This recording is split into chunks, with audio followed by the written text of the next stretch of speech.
In today's video, I'm going to teach you how to edit your Wix website after you've already published it. Let's dive right into the process, which is straightforward and easy to follow. First, you'll need to navigate to the Wix website editor.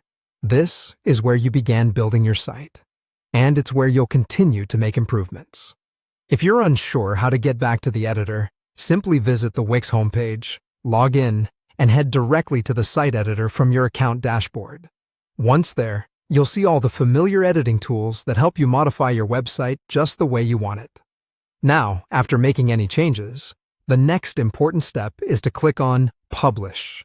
This button ensures that all the edits you've made are saved and updated live on your site. Remember, any changes you make are only visible to your site visitors once they're published.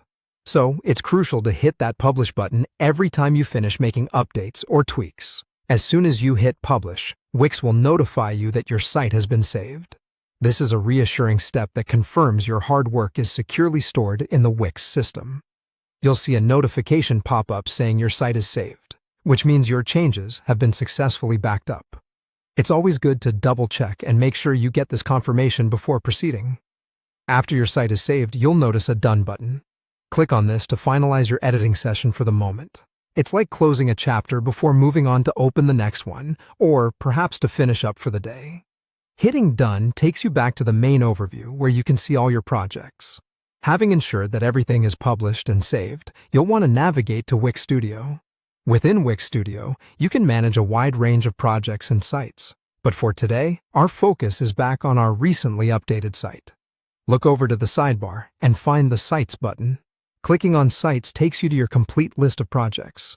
It's a centralized place to manage everything, providing easy access to all your site versions and details. Finally, to continue making updates, or if you wish to revisit the edits later, you simply need to click Edit Site. This takes you right back into the editing environment to make any further adjustments. Whether you're adding new content or rearranging an existing layout, you always have the flexibility to tweak things as many times as needed. So there you have it. With these steps, you can confidently edit your Wix website even after it's gone live. It's all about returning to the editor, making your changes, and ensuring they're published. Thank you for watching, and happy editing.